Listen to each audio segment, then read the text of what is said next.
ठीक है भाई, रिकॉर्डिंग ऑन कर ली।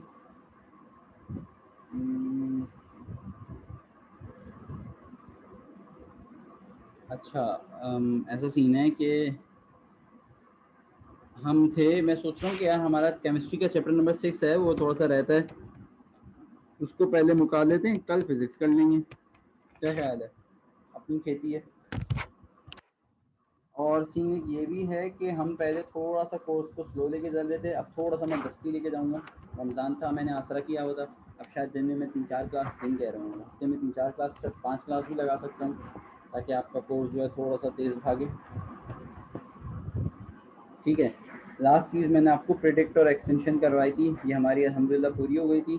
केसी इक्वल्स टू 4, ये लास्ट केस किया था, न्यूमेरिकल करा के छुट्टी की थी। फिर relation between KC and case भी तो कोर्स में नहीं है। ली चैटलियस प्रिंसिपल है कोर्स में? जल्दी से बताएंगे बच्चे, ली चैटलियस प्रिंसिपल है कोर्स में? है। ठीक है।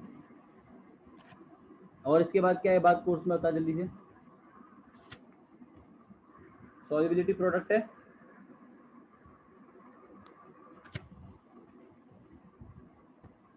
नहीं नहीं है ना, सॉल्युबिलिटी प्रोडक्ट नहीं है ना। नहीं। मतलब केस भी नहीं है तो एप्लीकेशन ऑफ केस भी नहीं होगा। ठीक है, बेहतरीन हो गया। ठीक है। अच्छा, एक काम करो, तुम लोग के पास तुम्हारा केमिस्ट्री का रिवीजन होगा, ज़रा सा एक क्विक रिकैप करो। ठीक है। और कोई चीज़ मुझसे पूछनी है तो पूछो, जब तक मैं न्यूमेरिकल देख लूँ। चैप्टर 6 के न्यूमेरिकल जो हैं वो कौन कौन से हैं, और कौन केमिस्ट्री के सारे कट गए होंगे, मैंने कम से करा दिए, इतने बचे हैं।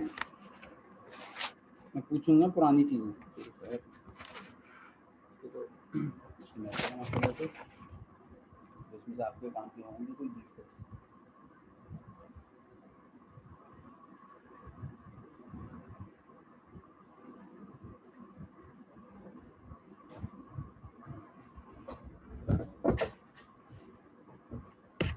मैसेज कौन कर रहा है? क्या बाथरूम में भाई क्लास ले रहा है? आज तो फिजिक्स है ना। हाँ हाँ भाई, आज फिजिक्स है, लेकिन केमिस्ट्री कर रहे हैं हम। केमिस्ट्री का चैप्टर ख़त्म करके टाइम बचा तो फिजिक्स पे चले जाएंगे, नहीं तो फिर कल करेंगे फिजिक्स। ठीक है, तो ये सीन है। एक सेकेंड दो जरा, मैं तुम लोग जब तक चैप्टर 6 रिवाइज करूँ, मैं तुमसे आके चीज़ें पूछूंगा।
अच्छा, ये जो है ना, ये प्योर थ्योरी की चीज़ है।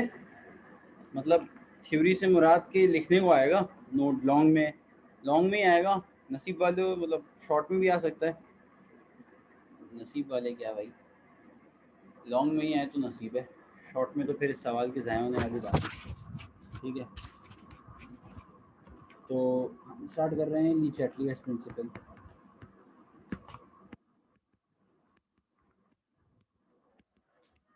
अल्लाह से आप सब तकरीबन आयोटा में ये सब चैप्टर नंबर 6 पढ़ चुके हैं और आगे पीछे भी आप काफ़ी सीधे लोग हैं। तो ये चैप्टर प्रिंसिपल मैं रीड करूँगा, आप लोगों ने मुझे थोड़ा सा क्योंकि बहुत आसान सा प्रिंसिपल है, कोई तोप चीज़ नहीं, हम we are just discussing it, ठीक है। वॉइस स्लो आ रही है, हाँ भाई स्लो आ रही है क्या वॉइस, ऐसा है या सही आ रही है? हाँ फादर आपकी आवाज स्लो आ रही है। सबको स्लो आ रही है? अब भी स्लो आ रही है? ठीक है यार, मुझे ना मैसेज पढ़ने में दिक्कत होती है, नो ठीक है, मैसेज पढ़ने में दिक्कत होती है तो अनम्यूट करके। और एक ऑनलाइन क्लास का रूल ऐसा है कि बंदा ना, मैं तो क्लास ज्वाइन करके सो जाता था, तो मैं आप लोग को ऐसा नहीं करने दूँगा, आपको क्लास ज्वाइन करके अपना मुंह खोल के जवाब देना है, ठीक है। ली चैटलियर प्रिंसिपल आपसे कहता है कि when a stress is applied on a system in equilibrium, system यहाँ पे यानी कि ये इक्विलिब्रियम स्टेट की बात कर रहा है कि अगर आपके पास एक इक्विलिब्रियम रिएक्शन है a plus B arrow c plus D. Sir equilibrium state क्या होती है, हल्का सा एक रिवीजन करा दें बेटा। अगर रेट ऑफ फॉरवर्ड रिएक्शन बराबर हो जाए रेट ऑफ बैकवर्ड रिएक्शन की, ये आपके पास इक्विलिब्रियम स्टेट होती है या फिर इक्विलिब्रियम मिक्सचर कहलाता है। कह रहा है अगर आप इक्विलिब्रियम स्टेट या इक्विलिब्रियम मिक्सचर को छेड़छाड़ करेंगे, when a stress is applied on a system in equilibrium, the system tends to adjust itself so as to reduce the stress. तो सिस्टम खुद अपने आप को एडजस्ट कर लेगा स्ट्रेस रिड्यूस करने के लिए। बहुत आसान सी बात है। कह रहा है कि भाई अगर आप किसी को भी छेड़ोगे वो खुद अपने आप को एडजस्ट कर लेगा, ठीक है। अगर आप लेट से आप क्लास में बैठे हुए हो, छेड़ रहे हो किसी को कि भाई इसकी ना कुर्सी उस तरफ कर ली, ठीक है, तो खुद अपने आप को एडजस्ट कर लेगा कि वो अपनी पोजीशन सही से बैठ जाए, कंफर्टेबल हो। ज़्यादातर तो ऐसे ही होता है, ठीक है। शरीफ लड़का नहीं हुआ तो उठ के दे देगा आपको, एक आपकी इज्जत हो जाएगी, ठीक है। फिर आप मार भी नहीं सकते उसको रिटर्न में, क्योंकि वो आप उतना खरा। तो तुम लोग को जो जिन लोगों को यहाँ पे बिला फालतू की डैश करने का शौक है, ठीक है, तो उनके लिए ये था पैगाम। एनीवेज, तो ये ली चैटलियर प्रिंसिपल भी आपको यही कहता है, when stress is applied on system, अगर आप किसी सिस्टम पे स्ट्रेस अप्लाई करेंगे। Sir what does it mean by stress here?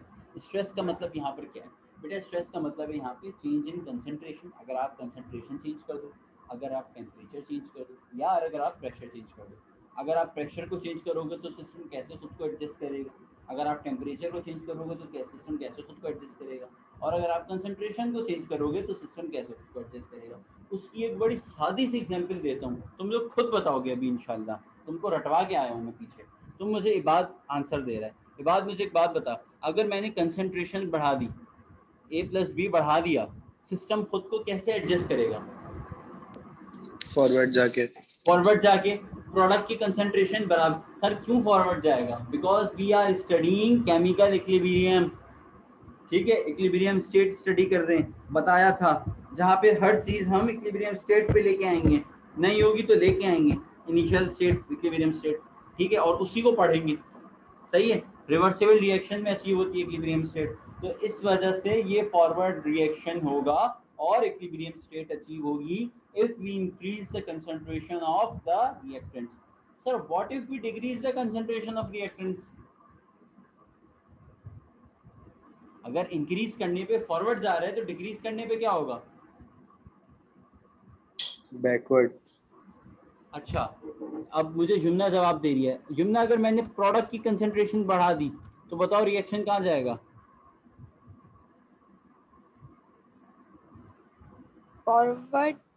बेटा आप देखिए ना सर, अगर लेट्स से ये 60 है और आपने इसकी कंसंट्रेशन बढ़ा दी 80, आपको दोनों को बराबर करना है, तो ये 80 ज्यादा है 60 ज्यादा है? 80 ज्यादा है। तो 80 से दोनों को बराबर करो, कैसे करोगी? बैकवर्ड जाके। सर बैकवर्ड या जाके 70-70 कर दें, इस 80 को कम कर दिया, ठीक है, 70-70।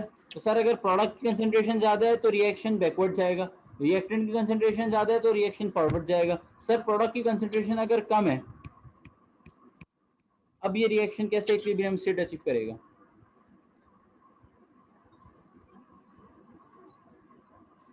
यहाँ से रिएक्टेंट ज्यादा है प्रोडक्ट कम है, आपको दोनों को बराबर करना है, रिएक्टेंट टू प्रोडक्ट जाना चाहिए 55-55, सही है। तो ये फॉरवर्ड जाके रिएक्शन अपनी इक्विलिब्रियम स्टेट अचीव करेगा। कॉमन सेंस की बात थी, कोई मसला इस बात में किसी को? क्या ये चीज़ हमने पहले डिस्कस नहीं करी? 1000 दफ़ा डिस्कस करी है, लेकिन आज एक ली चैटलियर प्रिंसिपल के नाम से डिस्कस कर ली, ठीक है। We can restate the Le Chatelier principle for the special case of concentration changes. When concentration of any of the reactant or product is changed, the equilibrium shifts in a direction so as to reduce the change in concentration that was made. पूरी इसने बात English में कह दी. A change in the concentration of a reactant or product can be affected by the addition or removal of the species. Let us consider a general reaction. ठीक है.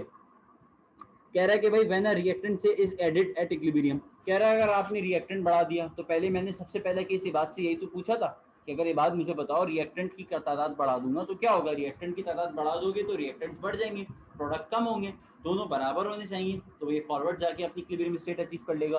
Sir अगर product की तादाद बढ़ा दूंगा तो प्रोडक्ट बढ़ जाएंगे, रिएक्टेंट कम होंगे, तो ये बैकवर्ड जाके rate of forward backward reaction ज्यादा होगा रेट ऑफ उससे, और ये बैकवर्ड जाके अपनी इक्विलिब्रियम स्टेट अचीव कर लेगा. ठीक है. तो ये तो सिंपल सी बात थी. यही बात उसने तुमको अंग्रेजी में डेफिनेशन में और एक्सप्लेनेशन में भी तुमको दे दी. कोई मसला बेटा? ठीक है, आसान सी चीज़ है. अच्छा जी भाई, किसी को कोई मसला? कबीर, एहसन, हमजा, इबाद, जुमना, कोई मसला बेटा? नहीं. बाकी भी जवाब देंगे? नहीं. ठीक है, very good very good very good. अच्छा जी, प्रेशर पे आ जाएं सर. व्हाट इफ अगर हम प्रेशर को डील करें, हमने रिएक्टेंट साइड पे ज़्यादा प्रेशर लगा दिया, हमने प्रोडक्ट की साइड पे ज़्यादा प्रेशर लगा दिया. ठीक है, आओ इसको रीड करें. To predict the effect of a change of pressure, Le Chatelier's principle may be stated as the increase of pressure on a chemical equilibrium shifts in that direction in which the volume decreases and vice versa. ठीक है. इसने आपको example दी है. पहली चीज़ हमने पढ़ ली concentration. ठीक है, अब हम पढ़ने जा रहे हैं प्रेशर. अच्छा, जल्दी से सब अपनी कंसंट्रेशन वाले नोट्स पे जल्दी से नज़र मारो. 1 मिनट दे रहा हूँ. कुछ तुम्हारे नोट्स में कोई एडिशनल बात तो नहीं है या कोई बात तुम्हारी समझ नहीं आई हुई, क्योंकि बेटा ये भरपूर 5-6 पेजेस की थ्योरी है जो तुमको याद करनी है, इस वजह से कह रहा हूँ. ठीक है, कोई पंगा नहीं आना चाहिए. जल्दी से देख लो, स्किम कर लो.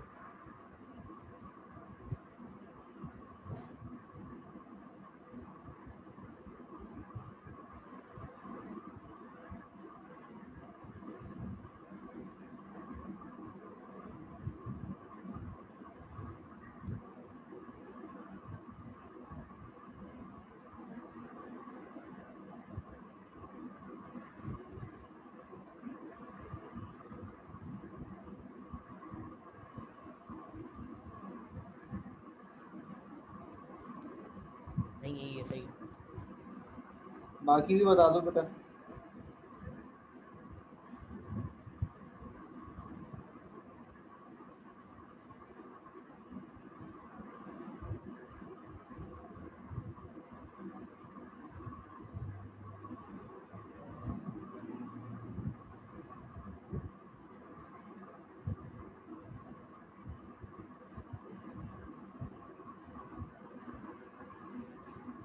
अच्छा भाई, प्रेशर को पढ़ने से पहले मुझे आप एक बात बता दो. कॉमन सेंस की बात है, आपने एक लॉ में भी पढ़ा है. लॉ छोड़ो, लॉ का नाम नहीं ले रहा, कोर्स में ही नहीं है वो लॉ आपके, लेकिन आपको पता है वो कौन सा लॉ है. वही लॉ आपसे ये कहता है कि अगर आप किसी चीज़ पे प्रेशर बढ़ाओगे तो उसका क्या कम होगा? उसका वॉल्यूम कम होगा. ठीक है, सही है. ये लॉ आप सबने पढ़ा है. ठीक है, अगर मैं किसी भी चीज़ पे प्रेशर बढ़ाऊंगा तो उसका वॉल्यूम कम होगा. फॉर एग्जांपल, तुम्हारे हाथ में कोई कागज़ आ जाए, तुमने उसको प्रेशर लगा के दबाना शुरू किया, मोड़ना, जो भी करना शुरू किया, वो एक वक्त आएगा कि तुम उसको इतना प्रेशर लगा दो कि उस कागज़ बेचारे का कोई वॉल्यूम ही नहीं रहेगा. ठीक है, तो तुमने प्रेशर लगा के उसका वॉल्यूम कम कर दिया. इसी तरीके से अगर तुम प्रेशर हटाओगे तो वॉल्यूम बढ़ जाएगा. ये लॉ हम सब पढ़ के आए. अब ये लॉ यहाँ पे भी थोड़ा सा आ जाता है. कह रहा है कि भाई अगर आप प्रेशर इंक्रीज करेंगे तो वॉल्यूम कम होगा. ठीक है, अगर आप प्रेशर इंक्रीज करेंगे तो वॉल्यूम कम होगा, और जिस तरफ वॉल्यूम कम होगा रिएक्शन उस डायरेक्शन में जाएगा. बात समझ में आती है? प्रेशर के बढ़ाने से वॉल्यूम कम होगा, ये बात तो सबको समझ में आती है. और जिस तरफ वॉल्यूम कम होगा उस तरफ आपका रिएक्शन जाएगा. ठीक है, आसान सा लॉ है, इससे आसान तरीके से मजीद नहीं समझा सकते. ठीक है, क्या ये बात सबको समझ में आती है?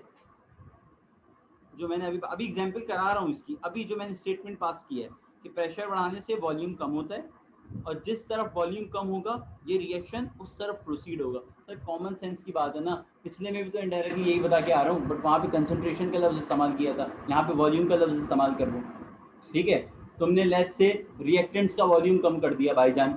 ठीक है सर, आपको इक्विलिब्रियम स्टेट बोलती है कि रिएक्टेंट और प्रोडक्ट बराबर होना चाहिए, रेट ऑफ फॉरवर्ड रिएक्शन बराबर होना चाहिए रेट ऑफ बैकवर्ड के यार। ठीक है, बार बार मैं करेक्ट कराता हूँ। ठीक है, लेकिन बात एक ही है। लेट्स से तुमने रिएक्टेंट्स पे प्रेशर लगा दिया। ठीक है, आई गेस चार्ल्स लॉ ये बोलता है, नहीं चार्ल्स में बॉयल्स लॉ ये बोलता है कि प्रेशर बढ़ाओ वॉल्यूम कम हो जाएगा। ठीक है, तो तुमने रिएक्टेंट पे प्रेशर लगा दिया, वॉल्यूम कम हो गया रिएक्टेंट का। अब बताओ, रिएक्टेंट का वॉल्यूम कम है, प्रोडक्ट का वॉल्यूम ज़्यादा है, रिएक्शन किस तरफ आएगा? एहसन जवाब देगा। एहसन जवाब दो बेटा। एहसन बेटा क्लास में हो? अभी गायब।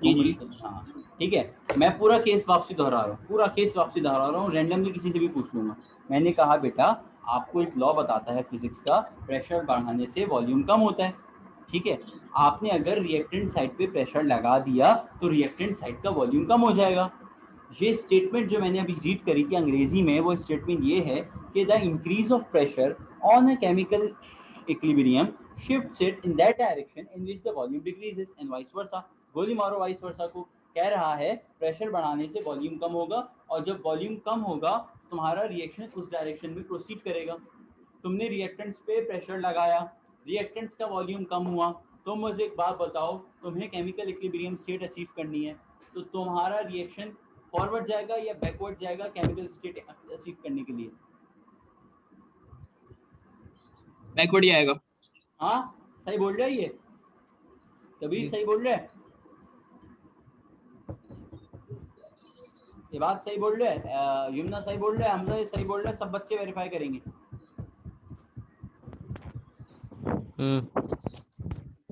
सही है, सही है। किसी को अच्छा नहीं लगता, सही कबीर बोल को अच्छा नहीं लगता, वो कह रहे हैं सही बोल तो सही रहा है ये। ठीक है, खैर तो भाई इसकी आसान सी एग्जांपल आपके पास 2SO2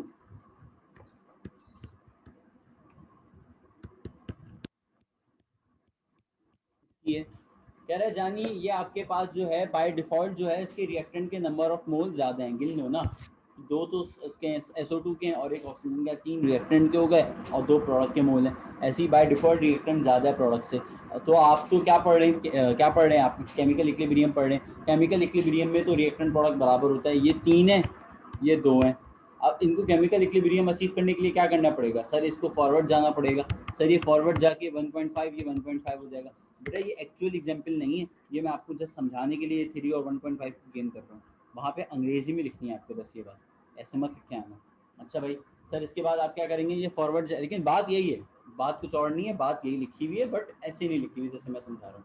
ठीक है, तो ये सर फॉरवर्ड जाके रिएक्टेंट से जाके प्रोडक्ट बना लेगा 1.1 1.5 पे केमिकल इक्विलिब्रियम स्टेट होगी। मुझे एक बात बताओ, मुझे शौक हुआ, मैंने इसको छेड़ दिया, मैंने 1.5 को 1.2 कर दिया। अब मुझे एक बात बताओ, और ये 1.5 से 1.2 हुआ और ये कितना चला जाएगा, इसमें इंक्रीज करो तो 1.8। क्या अब ये रिएक्शन फॉरवर्ड जाएगा बैकवर्ड जाएगा? बैकवर्ड ही आएगा। बैकवर्ड जाएगा। सर ये आपने 1.5 से 1.2 कैसे किया? बेटा ये मैंने प्रेशर बढ़ा के वॉल्यूम कम कर दिया। क्या किया? प्रेशर बढ़ा के वॉल्यूम कम कर दिया। क्या थी statement? The increase of pressure on a chemical equilibrium shifts it in that direction in which the volume decreases. Pressure increase किया रिएक्टेंट के साइड पे, वॉल्यूम कम हुआ, shifts in that direction in the volume decreases. अब reaction को उस side पे shift करेगा जहां पे वॉल्यूम को डिक्रीज किया गया है, रिएक्टेंट को डिक्रीज किया गया है, बैकवर्ड शिफ्ट कर देगा। क्या ये बात सबको समझ में आती है? कोई मसला? कोई मसला? नजर मार लो अपने नोट्स में, फिर हम आगे चलते हैं।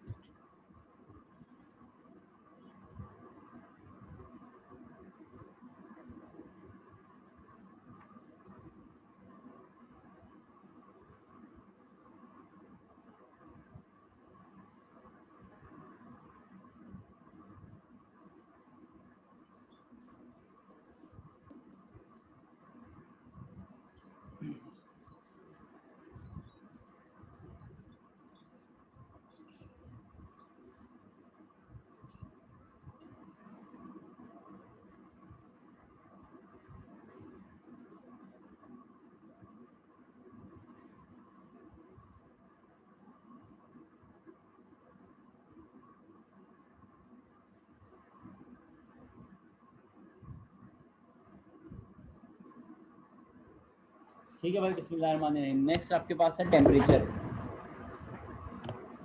ध्यान से,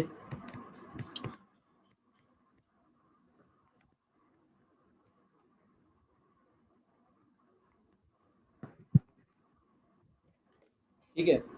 कह रहा है कि भाई पहले तो आपको मुझे पता होना चाहिए कि what is exothermic reaction and what is endothermic reaction. ठीक है, जब कोई रिएक्शन होता है ना, ठीक है, तो एनर्जी अगर निकलती है, देखो याद रखना, कोई भी चीज़ दुनिया में फ्री फंड की नहीं होती।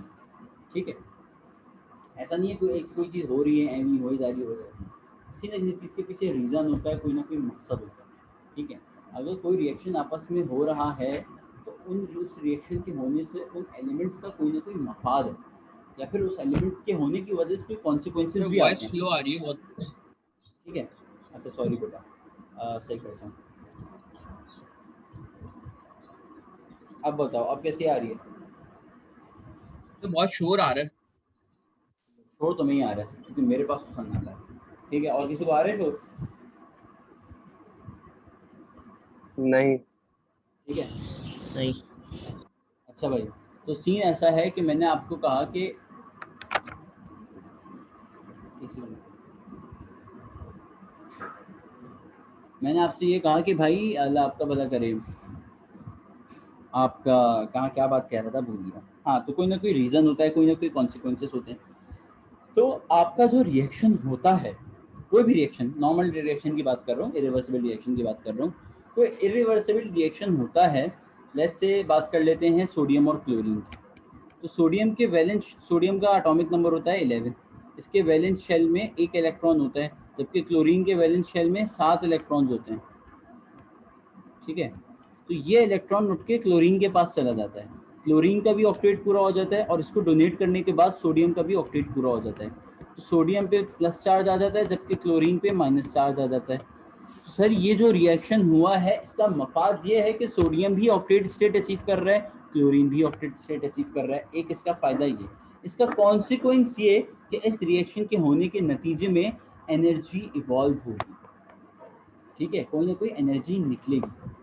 तो ये जो एनर्जी निकलेगी, अगरचे कोई काबिल इंडस्ट्री होगी, काबिल इंडस्ट्री मतलब कि हर चीज़ से फ़ायदा उठाने वाली इंडस्ट्री, तो ये एनर्जी वैसे तो कोई ज़्यादा ख़ास एनर्जी नहीं होगी, बट ये वो एनर्जी निकाल के सेव कर लेंगे और इसको किसी भी फॉर्म में यूज़ कर लेंगे, अपने प्लांट को चलाने के लिए यूज़ कर लेंगे। ठीक है भाई, और उससे फ़ायदा उठा लेंगे, बिजली चला लेंगे भाई, बिजली बना लेंगे, कुछ भी कर लेंगे, और उससे वो क्या कहते हैं, अब इसको अपने ज़ेर इस्तेमाल ले आएंगे। तो ये सीन है। तो जब कोई रिएक्शन होता है और एनर्जी इवॉल्व होती है, ऐसे रिएक्शन को हम एक्सोथर्मिक रिएक्शन कहते हैं। और किसी किसी रिएक्शन करवाना पड़ता है आपको कि भाई कर लो रिएक्शन, ठीक है, हम आपको एनर्जी दे रहे हैं। तो ऐसा रिएक्शन जो एनर्जी एब्जॉर्ब करे और फिर हो, ऐसे रिएक्शन को एंडोथर्मिक रिएक्शन कहते हैं। क्या ये बात सबको समझ में आती है? ठीक है, अच्छा आपको पता है जस्ट फैक्ट वो ये कि जर्मनी में जो BMW की कंपनी है, उन्होंने जर्मन गवर्नमेंट से कॉन्ट्रैक्ट लिया हुआ है कि पूरे शहर का जो गटर की लाइनें हैं ना, वो आप हमको दो। तुमको पता है क्यों? किसी को पता है क्यों? उसकी गैस से एनर्जी बनाते हैं। हाँ, कोई ना कोई काम लेते होंगे। क्या काम सोचो, पाकिस्तान में तो फिर है। तो वो करते ये हैं कि आपके क्या कहते हैं, आपने देखा होगा गटर में अक्सर धमाके हो जाते हैं, सही है। और अगर आपको कभी अपनी ज़िंदगी से खेलना हो, ज़िंदगी अजीज नहीं है, तो गटर खुला हुआ हो ना, तो उसके पास जाके लाइटर जला देना, क्योंकि उसमें से निकल रही होती है मार्श गैस। मार्श गैस आपको पता है कौन सी गैस होती है? CH4, जो आपके घर के चूल्हों में आती है और जिससे धमाका होता है। तो अगर कभी खेलना हो ना, वैसे अल्लाह ना करे कभी मत करने के बाद दूर रहना, इस वजह से मैं पहले से ही बता रहा हूँ, एंड नॉलेज, इल्म होना चाहिए। ठीक है, तो होता ये है कि आप उस गटर की लाइनिंग में ना बहुत ज़्यादा आपकी मार्श गैस होती है। ठीक है, जिसकी वजह से BMW की कंपनी उनसे पूरे शहर की ले लेती है, सीवरेज लाइन ले लेती है, और फिर उसके बाद जो है उसमें से गैस निकालती है, और बाकी उसको वो फेंक देते होंगे, कुछ कर देते होंगे, और वो गैस से वो अपना प्लांट चला लेते हैं। और उन्होंने जर्मन गवर्नमेंट से कॉन्ट्रैक्ट किया हुआ है कि आप हमें इसका बिल चार्ज नहीं, इसका कुछ उन्होंने कॉन्ट्रैक्ट किया हुआ है, या तो टैक्स चार्ज नहीं करेंगे या फिर ज़मीन का वो चार्ज नहीं करेंगे, कुछ चीज़ कोई सीन है मैं भूल गया। मतलब उन्होंने एक तीर से दो निशाने किए हैं। एक तो वो फ्री की इलेक्ट्रिसिटी प्रोड्यूस कर रहे हैं वेस्ट मटेरियल से, जो कि हमारे तो किसी काम का नहीं, हमारे शहर में तो ऐसी फिर रहा होता है, इलेक्ट्रिसिटी रोडों पे पड़ी होती है, ठीक है, बारिश आती है तो हम इलेक्ट्रिसिटी बांटते हैं और सबसे पहले हमारी लाइट जाती है। तुम सोचो कितना फ़र्क है हम में और उनमें। सही, थॉट प्रोसेस चेक करें आप, सही है। जबकि वो लोग जो है उससे बिजली बना रहे हैं और उसको अपने इस्तेमाल में ला रहे हैं, ठीक है। तो ये एक ऐसी गेम बताना था। चलो आगे टेम्परेचर पे वापसी आते हैं, तो पता होनी चाहिए सारी बातें भी आपको। चल एनीवेज बैक टू टेम्परेचर। तो आपको एक्सोथर्मिक और एंडोथर्मिक का फ़र्क समझ में आ गया।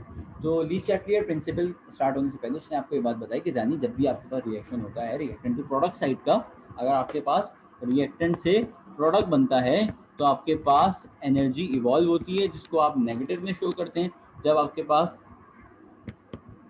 प्रोडक्ट टू रिएक्टेंट बनता है तो एनर्जी एब्जॉर्ब होती है, इसको आप एंडोथर्मिक रिएक्शन बोलते हैं। कोई मसला है यहाँ पे? इसके बाद वो आपसे कह रहा है कि भाई अगर आप लेट्स से कंस्ट्रेंट कहाँ पे लाया था पहले, वो इन एन एक्सोथर्मिक रीड कर देता हूँ मैं आपके सामने पहले पूरा, ताकि फिर इसका नाम शुरू से। Most of the reversible chemical reactions are disturb by the change in temperature if you consider heat as a. अच्छा भाई कह रहा है कि भाई रिवर्सिबल रिएक्शंस जो हैं वो अगर आप उसका टेम्परेचर इंक्रीज और डिक्रीज करें तो वो डिस्टर्ब हो जाएंगे। If you consider heat as a component of the equilibrium system, a rise in temperature adds heat to the system. अगर आप इक्विलिब्रियम सिस्टम में टेम्परेचर को कोई कंपोनेंट समझते हैं, अगर आप हीट को ऐड करेंगे, ठीक है। तो भाई कह रहा है कि a rise in temperature adds heat to the system and a drop in temperature. अगर आप टेम्परेचर को बढ़ाएंगे तो सिस्टम में एनर्जी आ जाएगी मजीद, और अगर आप सिस्टम से एनर्जी ले लेंगे तो सिस्टम से एनर्जी हो जाएगी कम।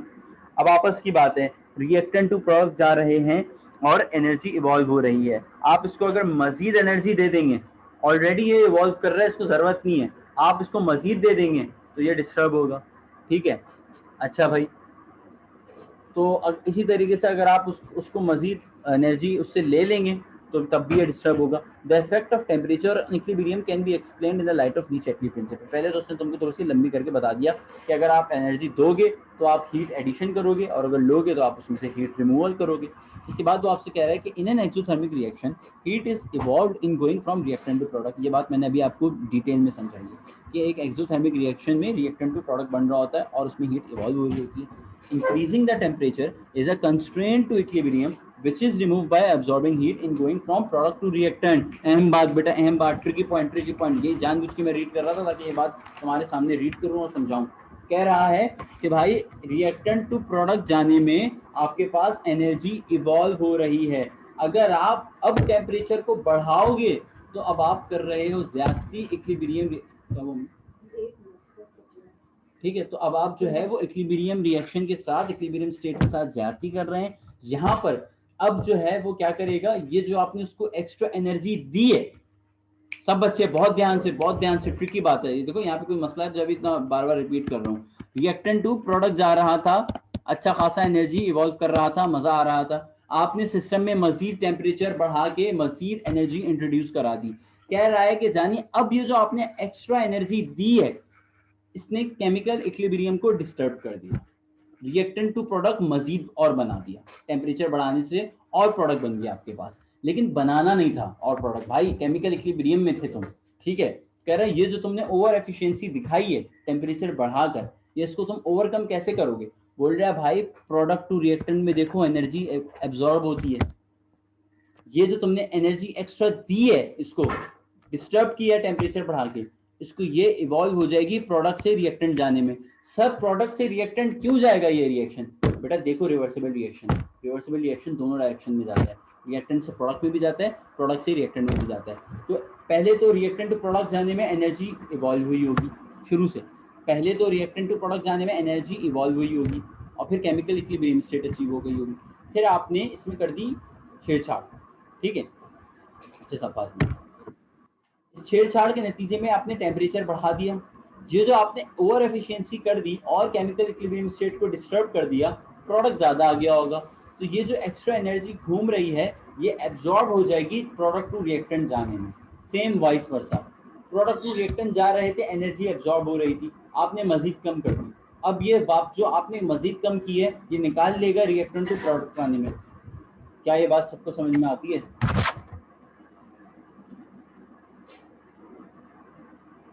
हैं ये बात कभी एहसन जुमला सर ये हमजा। आपकी बात रिपीट कर दें। ये रिपीट कर दें। Reactant to product। अच्छा सही है, दूसरी वाला केस रिपीट कर दो ना, मतलब एंडोथर्मिक का केस रिपीट कर दो, ये बोल दो। ठीक है बेटा, देखो वो एकदम वाइस वर्सा केस है, कोई एक केस याद कर लो, दूसरा केस खुद याद हो जाएगा। लेकिन चलो एंडोथर्मिक भी समझा देता हूँ। एंडोथर्मिक में तुम कहाँ से आते हो?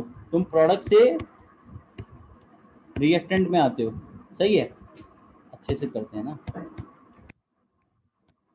तुम प्रोडक्ट से रिएक्टेंट में आते हो। सर इसमें आपके पास एनर्जी एब्जॉर्ब होती है, एंडोथर्मिक रिएक्शन है, सही है? तुमने मजीद एनर्जी निकाल ली, रिमूवल ऑफ हीट कर दिया फ्रॉम सिस्टम।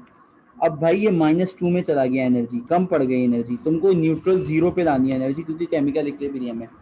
अब ये जो तुमने -2 कर दी एनर्जी, मजीद निकाल ली इससे एनर्जी, ये एनर्जी करेगा। अब इसकी वजह से हुआ क्या होगा?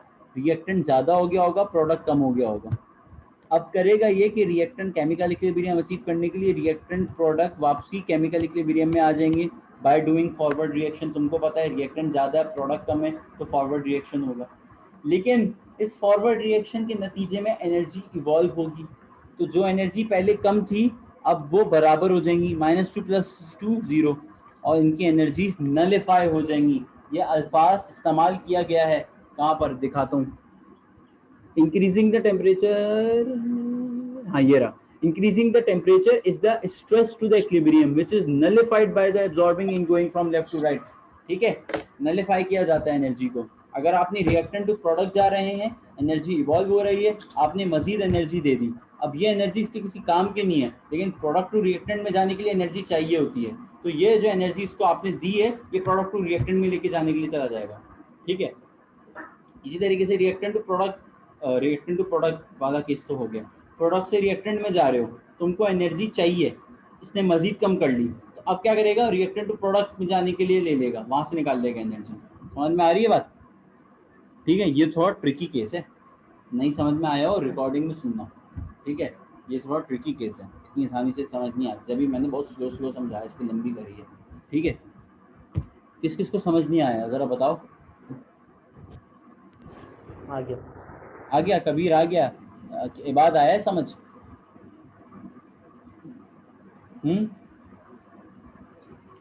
ट्रिकी केस प्रेशर वाला भी था, वो भी बहुत मुश्किल समझ में आता है बच्चों को, लेकिन वो मैंने मेरे को बहुत आसान करके समझाया। ठीक है, ये भी बताओ, ये समझ में आया किसी को? मतलब किसी को मसला इसमें? नहीं।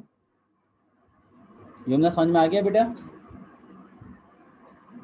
तुम लोग की पेपर की डेट कब है बेटा? नहीं पता। 5 अगस्त बोल रहे हैं।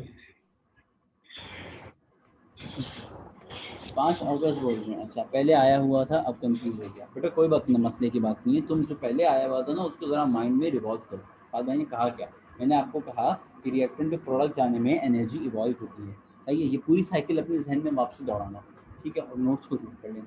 अब भी समझना है तो मेरा रिकॉर्डेड लेक्चर ले लेना, अब भी समझना है मुझे व्हाट्सएप पे कनेक्ट कर लेना, मैं आपको पूरा डिटेल में कॉल पे या वॉइस नोट में समझा दूँगा। ठीक है, अभी ऐसा हो जाएगा ना कि मुझे थोड़ा चैप्टर कराना है और अब हमें थोड़ा सा कोर्स को दौड़ाना है, लंबी नहीं करनी ज़्यादा, तो मैं आगे चलूँगा। अच्छा भाई, मसला नहीं है, तुम्हें समझना है, अभी हम क्लास के बाद में तुमको समझा दूँगा। अच्छा भाई, अच्छा भाई, अच्छा भाई, अच्छा आप लोगों से मुझे एक ज़रा अहम गुफ्तगू करनी है, 2 मिनट की कर लेता हूँ, 2 मिनट बचे मीटिंग में। वो ये कि बेटा आपके पेपर्स की डेट ये जुलाई या अगस्त में आपके पेपर्स, आप लोग कह रहे थे कैंसिल होंगे कैंसिल होंगे, मैंने आपको कहा था बेटा कैंसिल नहीं होंगे नहीं होंगे नहीं होंगे, मुश्किल है कैंसिल होना। ठीक है, और तुम लोग जब पोस्ट शेयर कर रहे थे कि 2 महीने पेपर में और पेपर कैंसिल हो जाएंगे, तो मुझे हंसी आ रही थी, क्योंकि ये चीज़ मुमकिन ही नहीं है। ठीक है, तो पेपर्स का सीन ऐसा है कि तुम्हारे पेपर्स तो होके रहेंगे इंशाल्लाह। दूसरी चीज़ ये है कि बेटा अपने से किसी ने अगर अभी भी पढ़ाई स्टार्ट नहीं की है, तो मेरा उसको पैगाम ये है कि बेटा अगर वो बच्चा आज से पढ़ाई शुरू करना कर दे। कैसे करे? जो आज मैंने कराया है इसको हाथ के हाथ जाके याद कर ले, और डेली एक नया चैप्टर या एक आधा चैप्टर याद कर ले, तो बेटा मेरी आपको गारंटी है कि आप 85+ % ईज़िली सिक्योर कर लेंगे। ठीक है, ईज़िली, विथ ईज़। ठीक है, कोई मसले की बात नहीं होगी। आपको टिप्स एंड टेक्निक्स मैं और मुबश्शिर बताने के लिए हाजिर हैं, ठीक है। मैंने 9th क्लास को बहुत लंबा चौड़ा से भाषण दिया था, समझाया, पूरा उनको समझाया। वो छोटे बच्चे हैं, तुम लोग इतने छोटे बच्चे नहीं हो, तुम लोग को खुद पता है, ठीक है। तो अगर आज से पहले किसी ने पढ़ाई की है या आज से पहले किसी ने पढ़ाई नहीं की, मेरा उसको कहना ये कि आज से पढ़ाई करना शुरू कर दो। पेपर से 2 महीने पहले का वो वक्त होता है जो हर बच्चे को, बोर्ड के बच्चे को पढ़ना शुरू कर देना चाहिए। 1 महीने में वो अपनी लर्निंग ख़त्म करता है, 1 महीने में वो अपना पूरा कोर्स रिवाइज करता है, ठीक है, और गारंटीज देता है कोचिंग हो के, ठीक है। तुम्हारा वो वक्त आज से शुरू हुआ जाता है, सही है। तो ये सीन है। तो भाई लेस देन 1 मिनट मैं आपको नया लिंक दे रहा हूँ, उसमें कैटलिस्ट तो समझाऊंगा। प्रैक्टिकल्स होंगे? पता नहीं यार, प्रैक्टिकल हो या ना हो, फर्क नहीं पड़ता।